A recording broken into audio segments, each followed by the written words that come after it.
Le bureau du vérificateur général a procédé à la vérification de la gestion du projet d'intervention d'urgence, PIU, Covid-19 pour s'assurer de la régularité et de la sincérité des opérations de gestion. Les travaux de vérification ont porté sur l'examen des opérations de dépenses, de mobilisation de fonds et de trésorerie effectuées au cours de la période allant de l'entrée en vigueur du projet, le 13 mai 2020, au 31 décembre 2020, soit 8 mois.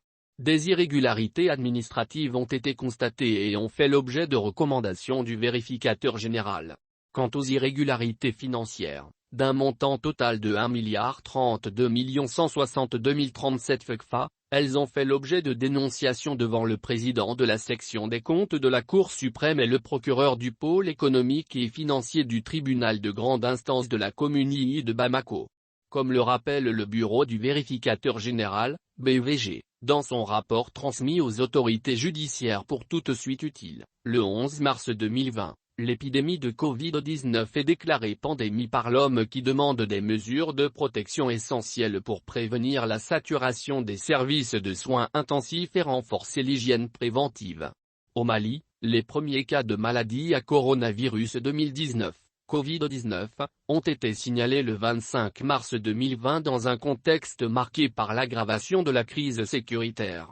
En avril 2020, le gouvernement a proposé un plan de prévention et de réponse à la Covid-19 estimé à 34 milliards de FECFA, 57 millions d'USD, afin de répondre à l'urgence sanitaire et limiter la contagion et pour atténuer l'impact socio-économique sur les couches vulnérables et les catégories socio-professionnelles les plus touchées par les mesures de prévention.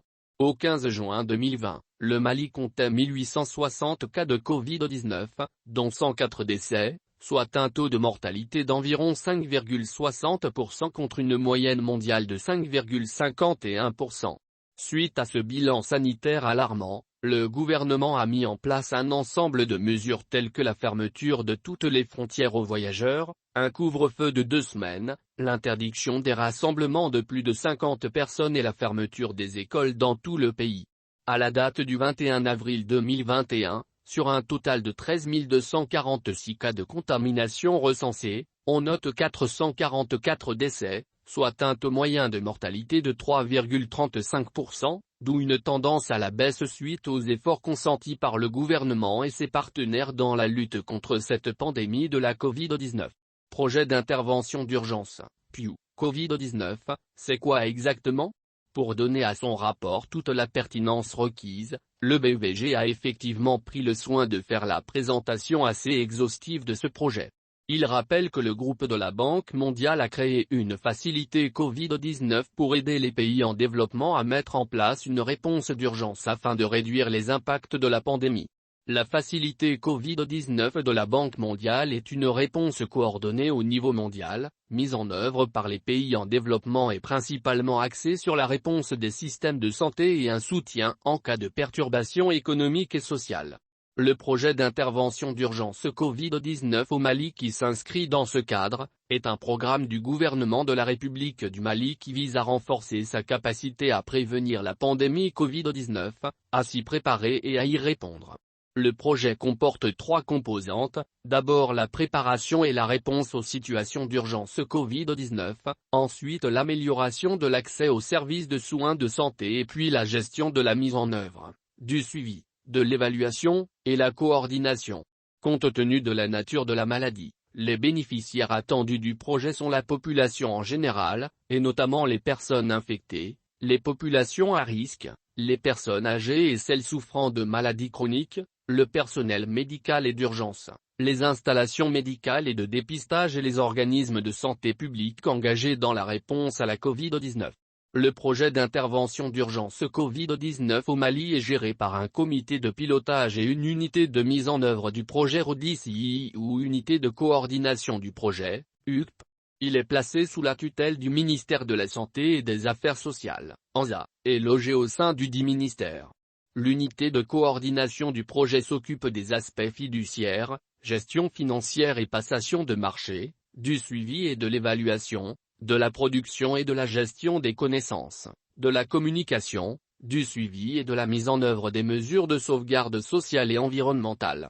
L'accord de financement entre le gouvernement du Mali et la Banque mondiale a été signé le 14 avril 2020 et est entré en vigueur un mois plus tard. La date de clôture du projet est prévue pour le 30 décembre 2022. D'un coût total de 25 800 000 USD, il est entièrement financé par l'Association internationale de développement, IDA, à travers un don d'un montant de 9 500 000 DTS, équivalent à 12 900 000 USD, et un crédit d'un montant de 11 800 000 euros équivalent à 12 900 000 USD.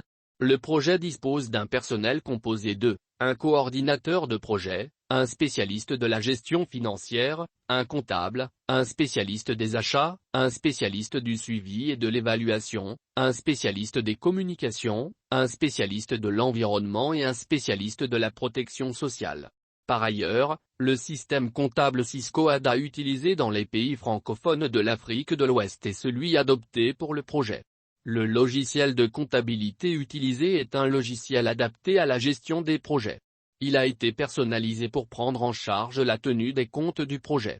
La direction de la pharmacie et du médicament, DPM, a été désignée par le ministre chargé de la Santé pour la réception de tous les intrants acquis dans le cadre de la Covid-19. La DPM est l'organisme responsable de l'octroi de l'autorisation de mise sur le marché des médicaments. Elle effectue la surveillance et le contrôle des médicaments sur le marché en collaboration avec le Laboratoire national de la santé, l'ANS. Elle intervient également en matière de contrôle des importations et des exportations des médicaments. Constats et recommandations. Les constatations et recommandations issues de la présente vérification sont relatives aux irrégularités administratives et financières. L'exécution des opérations de gestion du PIU Covid-19, au titre de la période allant du 14 mai 2020 au 31 décembre 2020, présente des faiblesses en ce qui concerne les exigences de régularité et de sincérité des dépenses. Sa gestion repose, principalement, sur la passation de marché et la gestion de la trésorerie. La vérification des 8 premiers mois de la gestion du projet révèle des irrégularités liées au non-respect des procédures, à la non-justification des avances, à la non-production des états financiers semestriels et au paiement des dépenses du projet sur les fonds REDIS-II pour plus de 5 milliards de FECFA. Par ailleurs, sur les paiements effectués sur les fonds REDIS-II par l'UCP, le montant de 215 801 935 FECFA n'a pas encore été justifié par les structures bénéficiaires.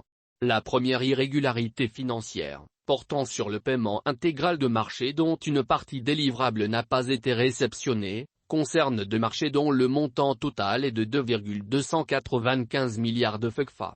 La mauvaise application des dispositions d'enregistrement des contrats de marché a privé l'État de 196,816 millions de FECFA dont 37 741 877 FECFA imputables au service des impôts. Aussi, sur la gestion du compte bancaire tenu par l'UCP, des dépenses indues ont été relevées à hauteur de 7 189 500 FECFA en plus des dépenses non justifiées de 21 937 930 FECFA. Le paradoxe est que l'UCP n'a pas ouvert de compte d'intérêt avec un fonds de 3,8 milliards de FECFA alors que cela est encouragé par la banque à travers ses fiches produits et même exigé par le manuel d'exécution du projet.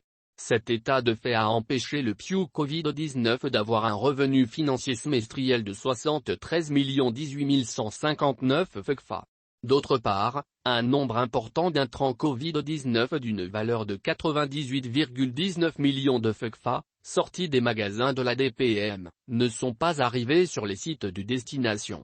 La faiblesse du suivi dans l'acheminement des intrants Covid-19 à partir de la DPM expose le projet au risque de détournement, ce qui peut affecter l'efficacité de ses activités. Enfin, certains intrants réceptionnés, d'un montant de 250 millions de FECFA, n'ont pas de trace à la DPM. La mise en œuvre des recommandations de cette vérification permettra au projet d'améliorer ses ressources financières de plus de 100 millions de FECFA par an, de moraliser davantage ses dépenses et de faire gagner à l'État des centaines de millions de recettes fiscales sur les marchés.